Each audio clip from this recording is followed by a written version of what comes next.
बाप्पा, मला तुझी फार आठवण येते रे. तू कधी येणार आमच्या घरी?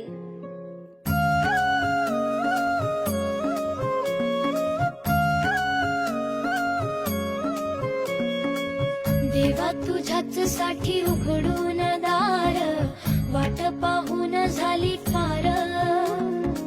चिंता हरून देवा थकला असणार, दे माझ्या खांद्यावर भार.